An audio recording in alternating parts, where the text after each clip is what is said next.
இது ஒரு CBN தயாரிப்பு. நீங்கள் பார்த்துக் கொண்டிருப்பது ஒரு புதிய வாழ்க்கை நிகழ்ச்சி. வணக்கம். ஒரு புதிய வாழ்க்கை நிகழ்ச்சிக்கு உங்களை அன்புடன் வரவேற்கிறோம். இந்த நிகழ்ச்சியின் மூலமாக உங்களை சந்திச்சதில் ரொம்பவே சந்தோஷப்படுறோம். இன்றைக்கி ஒரு பேரண்டிங் ஒரு நல்ல விதமாக இருக்கணும் அப்படின்னா நம்ம என்ன பண்ணணும் அதை தான் பார்க்க போகிறோம். பொதுவாகவே நம்ம பெற்றோர்களாக இருக்கும்போது நம்ம பிள்ளைகளுடைய படிப்பு, வேலை, அவங்களுடைய மற்ற விஷயங்களுக்காக நம்ம ஜெபிக்கிறோம். ஆனால் நம்ம பெற்றோருக்காக நம்ம ஜெபிக்கிறோமா? அல்லது பெற்றோராகிய நமக்காக நம்ம ஜெபிக்கிறோமா? இன்றைக்கி நம்முடைய நிகழ்ச்சியில் நம்முடைய அம்மா, அப்பா, இயேசுவை நமக்கு அறிமுகம் செஞ்சு வச்சவங்க, நம்ம விட பெரியவங்க, சிங்கிள் பேரண்ட்டு எல்லாருக்காகவுமே நம்ம இன்றைக்கி ஜெபிக்க இருக்கிறோம். ஜெபம் ஏன் முக்கியம் அப்படிங்கிறத இப்போ நம்ம ஒரு சாட்சியின் மூலமாக நம்ம தெரிந்து கொள்ளலாம். குஷி சௌகான் அவங்கள தான் நம்ம சந்திக்க போகிறோம். இவங்க ஒரு பெற்றோராக ஆகணும் அப்படின்னு அவங்க ஆசைப்பட்டு இருக்காங்க. மருத்துவ ரீதியாக அது சாத்தியம் இல்லாததாக இருந்திருக்கு. குஷியுடைய வேதனை எல்லாமே எப்படி மாறியது, எப்படி இவங்க ஒரு அம்மாவாக ஆனாங்க அப்படிங்கிறத நம்ம கூட அவங்க சொல்கிறாங்க. வாங்க பார்க்கலாம். எல்லா தம்பதிகளும் மாதிரி குஷி சௌஹான் மற்றும் அவருடைய கணவருக்கு பெற்றோராக வேண்டும் என்ற ஆசை இருந்தது. ஆனால் அவருடைய சூழ்நிலை கொஞ்சம் வித்தியாசமாக இருந்தது. நாங்க சந்தோஷமா இருந்தோம். ஒரு குழந்தை பெத்துக்கணும்னு ரொம்பவே ஆசைப்பட்டேன். 2-3 தடவை கர்ப்பமான. ஆனால் ஒவ்வொரு தடவையும் கருசிதைவு ஆயிடுச்சு. ஒரு தடவை 6 மாதம் வரைக்கும் இருந்துச்சு. ஆனால் திரும்பவும் கலைஞ்சிடுச்சு. நான் முழுசாக உடஞ்சி போயிட்டேங்க. தெரிஞ்சவங்க, சொந்தக்காரங்க எல்லாம் நீங்கள் ஒருபோதும் பெற்றோராக மாட்டேன்னு சொல்லியே கஷ்டப்படுத்தினாங்க. குஷியும் அவருடைய கணவரும் காத்திருந்த நல்ல செய்தி திரும்பவும் வந்தது. குஷி மீண்டும் கர்ப்பம் தரித்தார். ஆனால் இந்த முறையும் சில சிக்கல்கள் இருந்தது. ஆனாலும் அவர்கள் தேவனுடைய வாக்கு தத்தத்தை பிடித்து கொண்டார்கள். நான் அடிக்கடி வீட்டுக்கு சோகமான முகத்தோட தான் வருவேன். இந்த டாக்டர் இப்படி சொன்னாரு, அந்த டாக்டர் அப்படி சொன்னாருன்னு என் கணவர்கிட்ட சொல்லி புலம்புவேன். அப்போ அவர் என்னிடம், இதையெல்லாம் கேட்காத, உன் ஜெபத்தில் கவனம் வை, ஆண்டவரை நம்பு, அவருடைய வாக்குத்தத்த வாசின்னு சொல்லுவார். அவர் சங்கீதம் 98 முழுசாக படிக்க சொன்னார். நான் படித்தேன். அது ஒரு தியானம் மாதிரி. பிறகு நான் 127ஆம் சங்கீதத்தையும் அடிக்கடி வாசித்தேன். 23ஆம் சங்கீதத்தை மனப்பாடமே பண்ணிட்டேன். ஓய்வு கிடைக்கும் போதெல்லாம் அதை படிக்க சொல்லுவார். நானும் ஆண்டவரை இயேசுவை நம்ப ஆரம்பித்தேன். ரொம்ப நேரம் ஜெபம் செய்ய ஆரம்பித்தேன். தொடர்ந்து எனக்கு நிறைய பிரச்சனைகள் வந்துச்சு. ஆனாலும் அதை சீக்கிரமாக தீர்ந்துடும். அதுக்கு காரணம் ஜெபம் பண்ண ஆரம்பிச்சது தான். தொடர்ந்து ஜெபம் பண்ணிக்கிட்டே இருந்தேன். அதற்கு பிறகு குஷி பெண்களுக்கான ஃபெல்லோஷிப்க்கு போக ஆரம்பித்தார். அங்கே தாய், குழந்தை பற்றிய அவருடைய வாக்கு தத்தங்களுக்கும் சங்கீதத்தின் வாக்குகளும் அவர்களுக்கு சொல்லப்பட்டன. மெதுவா என் நம்பிக்கை அதிகரிச்சது. ஆண்டவர் என் வாழ்க்கையில செயல்படுகிறார் என்று நான் முழுசா நம்ப ஆரம்பிச்சேன். ஹாஸ்பிட்டலுக்கு போகும்போதெல்லாம் மோசமான செய்தி வரும்னு தான் பயந்துக்கிட்டே போவேன். ஆனால் நல்ல செய்தி தான் வந்துச்சு. நான் ஒரு தடவை அல்ட்ராசவுண்ட் எடுத்தப்ப குழந்தை 5 மாதம் ரொம்ப பலவீனமாக இருக்குன்னு சொன்னாங்க. இப்போ நான் ரொம்ப தைரியமாக இருந்தேன். கவலையே படலை. பரவாயில்லை, என் ஆண்டவர் பெரியவர், எல்லாத்தையும் அவர் பார்த்துக்குவாருன்னு நான் நம்ப ஆரம்பித்தேன். நம்பிக்கையோட ஜெபம் பண்ணிக்கிட்டே இருந்தேன். பிரார்த்தனை கூட்டங்களுக்கு போய்கிட்டே இருந்தேன். 5 மாதம் முடிஞ்சதும் 6வது மாதம் செக் பண்ணப்ப இப்போ குழந்தை ஆரோக்கியமாக இருக்குன்னு சொன்னாங்க. 7வது மாத குழந்தை 8வது மாத குழந்தை மாதிரி இருக்குன்னு சொன்னாங்க. அப்போ என் விசுவாசம் இன்னும் அதிகரிச்சுது. கொஞ்சம் கொஞ்சமாக குஷியினுடைய பிரசவ தேதி நெருங்கி வந்தது. அவர்கள் ஜெபத்தோடு காத்திருந்தார்கள். C-செக்ஷனாக வாய்ப்பு இருக்கும் என்று டாக்டர்கள் கூறினார்கள். பிரசவ நேரத்தில் என்னை பார்த்துக்க யாருமே இல்லை. நாங்கள் பஞ்சாப்ல இருந்து இங்கே வேலை செய்ய வந்தவங்க. நாங்கள் இங்கே தனியாக தான் இருக்கோம். ஆண்டவரே, இந்த நேரத்தில் என்னை யார் கவனிப்பாங்கன்னு நினச்சேன். நான் தேவன்கிட்ட ஜெபிக்க ஆரம்பித்தேன். எப்படியாவது எனக்கு பாதுகாப்பு கொடுங்க, பிரசவம் நல்லபடியாக நடக்கும்னு வேண்டிக்கிட்டேன். ஆப்ரேஷன் வேண்டாம்னு ஜெபம் பண்ணினேன். ஆண்டவர் என் ஜெபத்தை கேட்டார். நார்மல் டெலிவரியே ஆயிடுச்சு. ரொம்ப ஆரோக்கியமான ஒரு பெண் குழந்தைய கொடுத்தாரு. 3 வருடங்கள் காத்திருந்து பல கருசிதைவுகளும் வேதனைகளும் கடந்த பிறகு குஷி தேவனுடைய வாக்கு தத்தத்தை பிடித்துக் கொண்டார். மோசமான ரிப்போர்ட்களும் நெகட்டிவ் வார்த்தைகளும் குஷியை பயத்தில் ஆழ்த்தியது. ஆனால் மிக சீக்கிரமாக ஆண்டவர் மீது விசுவாசம் வைத்து ஜெபம் செய்ய ஆரம்பித்தார்கள். அதன் வழியே அவர் ஆசீர்வாதத்தை பெற்றார். இப்போ திரும்பி பார்த்தா நான் ரொம்ப அழுத அந்த நாட்கள் எல்லாம் நினைவுக்கு வருது. சொந்தக்காரர்கிட்ட இருந்து நிறைய மோசமான வார்த்தைகள் கேட்க வேண்டியிருந்தது. ஆனா ஆண்டவர் எனக்கு ரொம்ப பெரிய காரியம் செய்திருக்கிறார். அவருக்கு நன்றி சொல்லணும். அவர் எனக்கு நல்ல வாழ்க்கையையும் ஒரு நல்ல குழந்தையும் கொடுத்திருக்காரு. இப்போ என் குடும்பம் சந்தோஷமா இருக்கு. இதுக்காக நானும் என் குடும்பமும் தேவனுக்கு நன்றி உள்ளவங்களா இருக்கிறோம். நம்ம பயத்தை விட்டுட்டு தேவன் மேலே நம்பிக்கையோடு நம்ம இருக்கும்போது நம்ம வாழ்க்கையில் பல அற்புதங்கள் நடக்கும் அப்படிங்கிறத நம்ம குஷியுடைய சாட்சியின் மூலமாக பார்த்தோம். சாத்தியமே இல்லை அப்படின்னு எல்லாருமே சொல்லிக்கிட்டு இருந்த அந்த நேரத்தில் தேவன் சாத்தியமாக்கியிருக்காரு. உண்மையிலே இது ஒரு சந்தோஷமான விஷயம். ஜெபத்துக்கு அந்த வல்லமை இருக்குது. இப்போ நான் உங்ககிட்ட ஒரு கேள்வி கேட்குறேன். நீங்கள் தினமும் ஜெபிப்பதற்கு எவ்வளவு நேரம் ஒதுக்குறீங்க? தனி ஜெபத்துக்கு நீங்கள் எவ்வளோ நேரம் ஒதுக்குறீங்க? ஐயோ, நான் காலையில் வெளியில் போனால் நைட்டு தாங்க வருவேன், போயிட்டு வந்து எவ்வளோ டயர்டாக இருக்கும் தெரியுமா, அப்படியே சோர்வாக இருக்கும், நான் அப்படியே தூங்கிடுவேன் அப்படின்னு சொல்கிறீங்களா? சில வீட்டில் வேலை செய்யக்கூடிய அல்லது நம்முடைய குடும்ப தலைவிகள்கிட்ட கேட்டு பாருங்களேன். ஐயோயோ, எவ்வளோ வேலை இருக்குது தெரியுமாங்க வீட்டில், நான் சமைக்கணும், பாத்திரம் கழுவணும், குழந்தைகளை பார்க்கணும், ஐயோ எவ்வளவு வேலை தெரியுமா அப்படின்னு சொல்லுவாங்க. அதுவே ஒரு பெரிய போராட்டமாக அவங்களுக்கு இருக்குது. நான் உங்களுக்கு ஒரு பெண்மணியை குறித்து சொல்கிறேன். அவங்க பேர் சூசன்லா வெஸ்லி. இவங்களுக்கு 19 குழந்தைங்க இருந்தாங்க. அதில் 10 குழந்தைங்க பெரியவங்களாக ஆகி இருந்தாங்க. முதல்ல இவங்களை பற்றி கேள்விப்படும்போது எனக்கே ரொம்ப ஆச்சரியமாக இருந்தது. அப்போ எவ்வளவு குழந்தைங்க, எப்படி இவங்க வளர்த்தாங்க அப்படிலாம் கூட நான் யோசித்தேன். ஆனால் அந்த சூசன்லா வெஸ்லி அவங்கிறவங்க வீட்டு வேலைக்கு ஆளெல்லாம் வைக்கலை. வீட்டு வேலைகளை எல்லாத்தையுமே இவங்களே தான் செஞ்சுருக்காங்க. சமையல் செய்கிறது, வீட்டை கவனிச்சிக்கிறது, குழந்தைங்களை கவனிச்சிக்கிறது எல்லாத்தையுமே இவங்களே தான் செஞ்சுருக்காங்க. இன்னும் சொல்லப்போனால் அவங்க குழந்தைங்கள ஸ்கூலுக்கு கூட அனுப்பலை. ஹோம் ஸ்கூலிங் அப்படின்னு சொல்லுவாங்க, வீட்டிலையே வச்சு நம்ம சொல்லித்தரது, அதே மாதிரி சொல்லி கொடுத்துருக்காங்க. ஒவ்வொரு குழந்தைகள்கிட்டையும் தனித்தனியாக நேரம் செலவழிச்சிருக்காங்க இவங்க. அவங்களுக்கு ஒழுக்கத்தை கற்றுக் கொடுத்துருக்காங்க, ஜெபிக்க கற்றுக் கொடுத்துருக்காங்க. இவ்வளவு வேலைகளுக்கு நடுவுலையும் அவங்க ஜெபிக்கதை விடவே இல்லை. அவங்களால ஜெபிக்க முடியும் அப்படின்னா நம்மளாலையும் நிச்சயமாக ஜெபிக்க முடியும். அப்படி அவங்க வளர்த்ததுனால தான் சார்லஸ் வெஸ்லி, ஜான் வெஸ்லி நமக்கு கிடைச்சாங்க. அவங்க யார் தெரியுமா? அவங்க தான் மெத்தடிஸ்ட் மூமெண்ட்டை உருவாக்குனவங்க. இன்றைக்கி நம்ம பாடக்கூடிய பல பாடல்கள் அவங்க எழுதியது தான். அவங்க நிறைய புத்தகங்களையும் எழுதியிருக்காங்க, நிறைய ஆத்ம ஆதாயம் பண்ணியிருக்காங்க. இதுக்கெல்லாம் காரணம் என்ன அப்படின்னா அவங்க அம்மா வளர்த்த அந்த வளர்ப்பு. ஒவ்வொரு குழந்தைக்கும் தனித்தனியாக அவங்க நேரம் செலவழித்தது தான் இதற்கு காரணமாக இருக்குது. நீங்களும் கூட உங்கள் குழந்தைங்க கிட்ட எவ்வளவு நேரம் செலவிடுதீங்க? உங்கள் குழந்தைங்களுடைய படிப்பு விஷயத்தில் மட்டும் இல்லை, ஆன்மீகத்துலேயுமே கூட நீங்கள் அவங்க கூட நேரம் செலவழிக்கணும். அவங்க கண்களை பார்த்து பேசுங்க, அவங்க மனசில் என்ன இருக்குது அதை நீங்கள் புரிஞ்சுக்கோங்க. பைபிள் கதைகளை நீங்கள் சொல்லிக் கொடுங்க, தேவனை பற்றி நீங்கள் அவங்கக்கிட்ட சொல்லிக் கொடுங்க. அவங்க கூடவே இருக்கும்போது அந்த பாண்டிங் ரொம்ப நல்லா இருக்கும். உங்களுக்காக பைபிள்லேருந்து ஒரு வசனத்தை நான் சொல்கிறேன். நீதிமொழிகள் 22:6. பிள்ளையானவன் நடக்க வேண்டிய வழியிலே அவனை நடத்து, அவன் முதிர் வயதிலும் அதை விடாதிருப்பான். பிள்ளையானவனை நடக்க வேண்டிய வழியிலே நடத்துன்னு இந்த வசனம் நமக்கு சொல்லுது. நீங்கள் குழந்தையாக இருக்கும்போதே, பிள்ளைகளாக இருக்கும்போதே அவங்க கூட நீங்கள் நேரம் செலவழித்து எல்லாவற்றையும் நீங்கள் கற்றுக் கொடுக்கும்போது அவங்க வயதானாலும் சரி அதை விடவே மாட்டாங்க. அதனால் இன்னையிலிருந்து உங்கள் குழந்தைகளுக்காக நீங்கள் நேரம் செலவழிக்க ஆரம்பிங்க. அவங்க கூட நீங்கள் கிரிக்கெட் விளையாடுங்க, ஃபுட்பால் விளையாடுங்க, பைபிள் கதைகளை சொல்லிக் கொடுங்க, தூங்கும்போது ஏதாவது கதைகளை சொல்லுங்கள். எந்த அளவுக்கு முடியுதோ அந்த அளவுக்கு உங்கள் குழந்தைகளோட நீங்கள் நேரத்தை செலவழிக்க ஆரம்பிங்க. இது அவங்களுடைய எதிர்காலத்துக்குமே ஒரு ரொம்ப நல்ல விஷயமா இருக்கும்.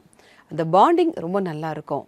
ஒருவேளை ஒரு பெற்றோராக உங்களுக்கு நிறைய பிரச்சனைகள் இருக்குது, இதில் போராட்டங்கள் இருக்குது, உங்களுக்கு ஒரு ஜெப உதவி தேவை அப்படின்னா எங்களுடைய சிபிஎன் ப்ரேயர் லைன் நம்பருக்கு நீங்கள் கால் பண்ணலாம். எங்களுடைய நம்பர் 9910401010. இந்த நம்பருக்கு நீங்கள் வாட்ஸ்அப்பும் அனுப்பலாம். உங்களுக்காக ஜெபிக்க நாங்கள் தயாராக காத்துக்கிட்டு இருக்கோம். இப்போது வருவது ஒரு சிறிய இடைவேளைக்கு பிறகு நம்முடைய சிபிஎன் ப்ரேயர் லைனில் சோஃபியா மற்றும் பாஸ்டர் அபிஷேக் டேனியல் நம்ம கூட இணைய இருக்கிறாங்க. இடைவேளைக்கு பிறகு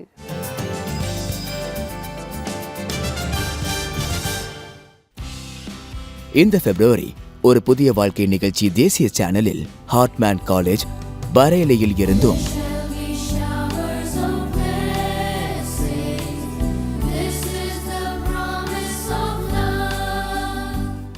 பெஹ்ராம்பூரா அகமதாபாத் சிஎன்ஐ சர்ச்சில் இருந்தும்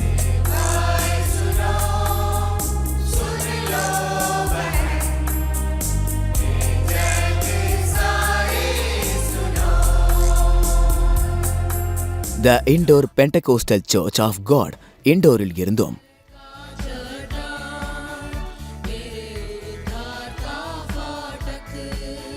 Panvel saint Peter's Marthoma church Navi மும்பையில் இருந்தும்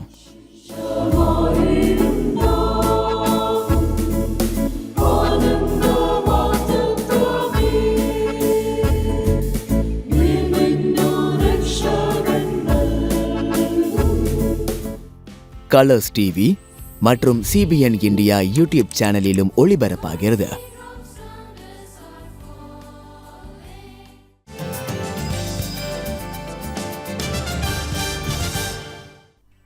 நாளெல்லாம் சோர்வு, வாழ்க்கைக்காக ஓட்டம், பணம் தேட வேண்டிய கட்டாயம், பொறுப்புகள், நல்ல எதிர்காலம் பற்றிய கவலை, இது எல்லாத்துக்குமே நடுவுல குழந்தைங்களுக்கு முன்னாடி நாம சிறந்த பேரண்ட்ஸா இருக்கணும், கைடாவும் ஒரு நல்ல கவுன்சிலராவும் இருக்கணும். ஆனா அது எல்லாமே எப்பவுமே சாத்தியமா? வணக்கம் நண்பர்களே, சிபிஎன் பிரேயர் லைனுக்கு உங்களை அன்போடு வரவேற்கிறேன். அசம்பிளி ஆஃப் பிலீவர்ஸ் சர்ச்ல இருந்து ரேவ் அபிஷேக் டேனியல் அவர்கள் இன்னைக்கு நம்ம கூட பிரார்த்தனை பண்ண வந்திருக்காரு. Welcome pastor. ரொம்ப நன்றி சோஃபியா. இந்த நிகழ்ச்சியின் மூலமா இன்னைக்கு நாம பெற்றோர்கள் பற்றியும் குட் பேரண்டிங் பற்றியும் பேச போறோம். பெற்றோராக இருக்கிறது ஒரு பெரிய சந்தோஷமும் மகிழ்ச்சியும் தான். ஆனா அதோட சேர்ந்து நிறைய சவால்களையும் நாம எப்பவுமே எதிர்கொள்ள வேண்டியிருக்கு.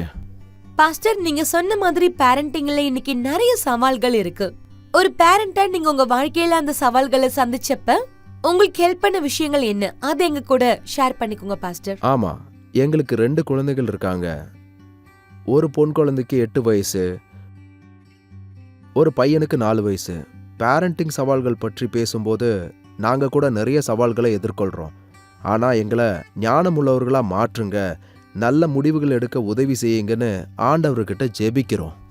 இந்த காலத்துல பெற்றோர்களுக்கு பெரிய சவாலா மாறி இருக்கிறது என்னன்னா சோஷியல் மீடியா பிளாட்ஃபார்ம் தான். இந்த சோஷியல் மீடியா பெற்றோர்களை நிறைய விஷயங்களை யோசிக்க வைக்குது. என் குழந்தைக்கு இது செய்யணும், அது செய்யணும்னு. ஆனா அது அவ்வளவு ஈஸியா இருக்கிறதில்ல. பண விஷயமா இருக்கட்டும், வீட்டு சூழ்நிலையா இருக்கட்டும், பல நேரம் எல்லாமே ஈஸியா இருக்கிறதில்ல. ஆனா பெற்றோராகிய எங்களுடைய ஆசை என்னன்னா நம்ம குழந்தைகள் சிறந்தவர்களா மாறணும் அப்படிங்கிறது தான். அவங்களுக்கு நல்ல கல்வி கிடைக்கணும், நல்ல எதிர்காலம் இருக்கணும் அப்படிங்கிறது தான். இதுக்கு எங்களுக்கு எல்லா விதத்திலையும் உதவியா இருக்கிறது ஆண்டவர் தான். ஜெபத்தை மாதிரி நமக்கு உதவி செய்யக்கூடியது இந்த உலகத்துல வேற எதுவுமே கிடையாது. உங்க வாழ்க்கை உதாரணத்தை ஷேர் பண்ணதுக்கு நன்றி பாஸ்டர். பிரார்த்தனை எவ்வளவு முக்கியம் இதுல இருந்து புரியுது. சரிங்க பாஸ்டர், இந்த உலகத்துல இருக்கிற எல்லா பேரண்ட்ஸ்க்காகவும் வியூவர்ஸ்க்காகவும் பிரார்த்தனை பண்ணலாமா? வாங்க எல்லாரும் சேர்ந்து ஜெபம் செய்வோம். கர்த்தாவே, இன்றைய நிகழ்ச்சியை பார்த்து கொண்டிருக்கிற எல்லோரோடும் சேர்ந்து நாங்கள் உமது சமூகத்துக்கு வருகிறோம். இவ்வளவு அழகான நேரத்திற்கும் இந்த அருமையான பிளாட்ஃபார்முக்கும் நன்றி சொல்றோம். இதன் மூலமா நிறைய பெற்றோர்களை சந்திக்கவும், அவர்களோட பேசவும், அவர்களுக்கு உற்சாகம் கொடுக்கவும் நீங்கள் வாய்ப்பு கொடுத்ததற்கு நன்றி. இன்று நாங்கள் வாழ்க்கையில பலவிதமான போராட்டங்களை சந்திச்சிட்டு இருக்கிற பெற்றோர்களுக்காக ஜெபிக்கிறோம். அது பணம் தொடர்பான பிரச்சனையா இருக்கலாம், குடும்ப பிரச்சனையா இருக்கலாம், அல்லது தங்களுடைய குழந்தைகளுக்கு நல்ல எதிர்காலம் கொடுக்கணும்னு இருக்கிற கவலையா கூட இருக்கலாம். எல்லா சவால்களையும் உமது துணையோடு நாங்கள் எதிர்கொள்ற எங்கள் விசுவாசத்தை அதிகரிக்கும்படி நாங்கள் ஜெபிக்கிறோம்.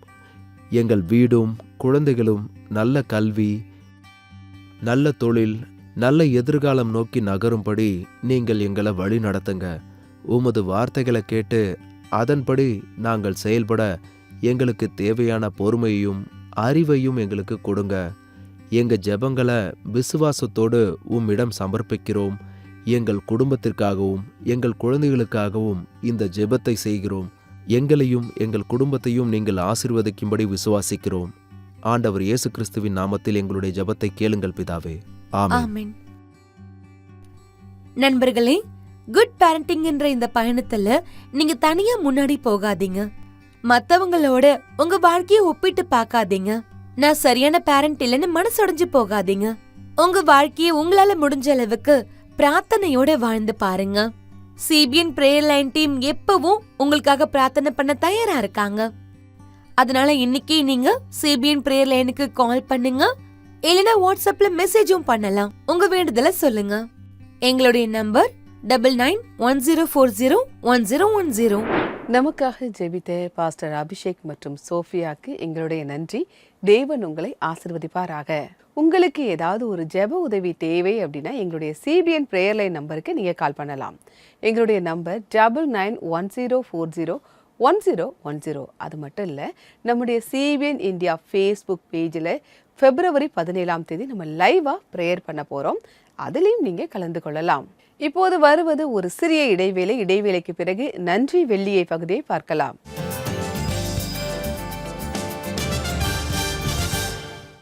பேரண்டிங்ன்றது ஒரு மிகப்பெரிய பொறுப்பு. அதுல நீங்க எத்தனையோ உதவி, பயிற்சி இல்ல அறிவை பெற்றுக்கொண்டாலும் அது எல்லாமே குறைவுதான். சவால்களுக்கு மத்தியில பெற்றோர்கள் பொதுவா தடுமாறிக்கிட்டு இருக்காங்க. பேரண்டிங்ன்றது ஒரு தியாகம் நிறைந்த உறவா இருக்கு. அதுல வெற்றி, தோல்வி, சரி, தவறு இதெல்லாம் முக்கியமானதா இருக்கிறது இல்ல. வெறும் அன்பு அப்புறம் தேவனுடைய உதவியும் தேவைப்படுது. நம்மளுடைய அன்பான தேவன் நாம இவ்வளவு பாவங்கள் செஞ்சதுக்கு அப்புறமும் நம்மள நேசிச்ச காரணத்தினால நம்ம கூட உறவை ஏற்படுத்திக்கிறதுக்காக தன்னுடைய ஒரே பேரான குமாரரை தியாகம் செஞ்சாரு. சோ பேரண்ட்ஸ், உங்களுக்கு தியாகம்ங்கிறது ஒரு பெரிய விஷயமா இருந்தாலும் கூட உங்களுடைய இந்த பேரண்டிங் ஜேர்னில உங்களை ஏமாற்றங்கள் சூழ்ந்து கொண்டாலும் நீங்க ஒரு முறை பிரார்த்தனைக்கு வாய்ப்பு கொடுக்க கூடாது. இன்னைக்கு சிபிஎன் பிரேயர் லைன் நம்பருக்கு கால் பண்ணுங்க, இல்ல வாட்ஸ்அப் மெசேஜஸ் மூலமா உங்க வேண்டுதல்களை சொல்லுங்க. The number is 9910401010.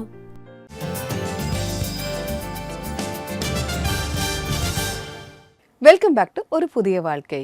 நம்ம குழந்தை வளர்ப்பு பற்றி பார்த்துக்கிட்டு இருக்கோம். அந்த வகையில் இன்னைக்கு நம்ம பெற்றோர்களுக்காக நம்ம ஜெபிக்க வேண்டும், அதையும் பார்த்துக்கிட்டு இருக்கோம். இப்போது நன்றி வெள்ளியை பகுதி. நீங்கள் அனுப்பியிருக்கக்கூடிய நன்றி சொல்லக்கூடிய மெசேஜஸ் எல்லாமே நான் படிக்க போகிறேன். வாங்க பார்க்கலாம்.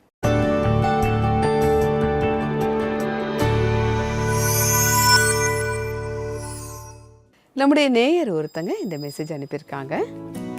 God bless you sister Madhavi மற்றும் ஒரு புதிய வாழ்க்கை நிகழ்ச்சி டீமையும் வாழ்த்துகிறேன். நாளுக்கு நாள் நீங்க செய்யற அருமையான நிகழ்ச்சிகளுக்கு நன்றி. இந்த புதிய வருடம் 2026 ஆண்டவர் இயேசுவின் ஆசீர்வாதங்களால் நிறைந்ததாக இருக்கட்டும். உங்க மெசேஜுக்கு மிக்க நன்றி. தொடர்ந்து நிகழ்ச்சிகளை பாருங்க. உங்க நண்பர்களுக்குமே நம்முடைய நிகழ்ச்சிகளை நீங்க அறிமுகம் செஞ்சு வையுங்க. வந்திருக்கக்கூடிய அடுத்த message, Praise the Lord CBN team, feeling blessed. Thank you Lord for your grace and blessings. Amen. God bless CBN team. உங்க மெசேஜுக்காக மிக்க நன்றி. ஒவ்வொருத்தருடைய அந்த மெசேஜஸ்லாம் பார்க்கும்போது ரொம்ப சந்தோஷமாக இருக்குது. உங்ககிட்டயும் இது போன்ற கருத்துக்கள் இருந்தால் நீங்கள் எங்களுக்கு தெரியப்படுத்தலாம். அதற்கு சிபிஎன் இந்தியா யூடியூப் சேனலில் இன்றைய எபிசோடின் கமெண்ட் செக்ஷனில் பதிவு பண்ணலாம். அப்படி இல்லை அப்படின்னா சிபிஎன் பிரேயர் லைன் நம்பர் 9910401010 இந்த நம்பருக்கு நீங்கள் வாட்ஸ்அப்பில் அனுப்பலாம். இப்போது இன்றைக்கான பைபிள் வசனம் என்ன அப்படிங்கிறத பார்க்கலாம். அதற்கு அவர், என் கிருபை உனக்கு போதும், பலவீனத்திலே என் பலம் பூரணமாய் விளங்கும் என்றார். ஆகையால் கிறிஸ்துவின் வல்லமை என்மேல் தங்கும்படி என் பலவீனங்களை குறித்து நான் மிகவும் சந்தோஷமாய் மேன்மை பாராட்டுவேன். 2 கொரிந்தியர் 12:9. சில நேரம் பெற்றோர்களாகிய நமக்கு ஒரு சிந்தனை வரும், நான் நல்ல பேரண்ட்டாக இல்லையோ, நல்ல பெற்றோராக இல்லையோ, நான் இதை சரியாக செய்யலையோ, நான் எவ்வளோ செஞ்சாலும் ஏதோ ஒரு குறை இருக்கிற மாதிரியே இருக்கே அப்படின்னு நமக்கு சில எண்ணங்கள் வரும். அவங்களுக்காக தான் இந்த வசனம், என் கிருபை உனக்கு போதும். அந்த கிருபையால் நம்ம வாழ்க்கையில் எல்லாமே சாத்தியமாகும். என்னால் இது முடியவே முடியாது நீங்கள் நினைப்பீங்க, ஆனால் அந்த கிருபை போதுமானதாக இருக்குது. அப்படிப்பட்ட கிருபையை நம்ம ஜெபத்தினால் பெற்றுக்கொள்ள முடியும். சூசன்னா வெஸ்லியை நம்ம அதை தான் பார்த்தோம். அவங்க ஜெபிக்கும் போது ஒவ்வொரு குழந்தைகளுக்காகவும் அவங்க தனித்தனியாக நேரம் செலவிட்டாங்க. அவங்க எல்லாருமேலேயும் அன்பாக இருந்தாங்க. அவ்வளவு குழந்தைங்க இருந்தாங்க. ஆனாலும் ஒவ்வொரு வாரமும் ஒவ்வொரு குழந்தைகளுக்காக அவங்க தனித்தனியாக நேரம் செலவழித்து அவங்க ஒழுக்கமாக பிள்ளைங்களை வளர்த்தாங்க, ஜெபத்தில் வளர்த்தாங்க. அவ்வளோ வேலை இருந்தாலும் அவங்க ஜெபிக்கிறதையும் விடலை. அந்த ஜெபத்தில் தான் அந்த பிள்ளைங்களை வளர்த்துருக்காங்க. அதனால தான் சார்லஸ் வெஸ்லி, ஜான் வெஸ்லி போன்றவர்கள் உருவானார்கள். அதையும் நம்ம பார்க்குறோம். நாமும் கூட நம்ம பிள்ளைகளிடத்தில் நேரம் செலவழிக்க வேண்டும், அவர்களுக்காக ஜெபிக்க வேண்டும். இப்போது ஒரு ஆராதனை பாடலை பார்க்கலாம். இதோட நான் கிளம்புறேன். வேறொரு எபிசோடில் உங்களை சந்திக்கிறேன். அதுவரை கர்த்தருடைய கிருபை உங்கள் அனைவரோடும் கூட இருப்பதாக. God bless you.